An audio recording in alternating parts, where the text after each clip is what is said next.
என் மாமாவை எனக்கு ரொம்ப பிடிக்கும்.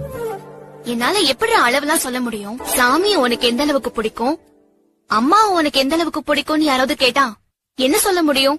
வானத்தை விட அகலமா, கடலை விட ஆழமா என் மாமாவை எனக்கு பிடிக்கும்.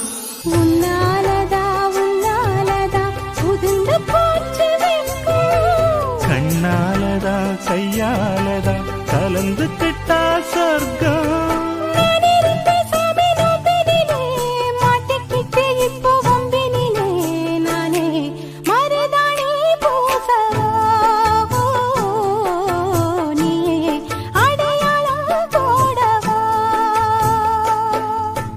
மல்லிகை மொட்டு மனசத்த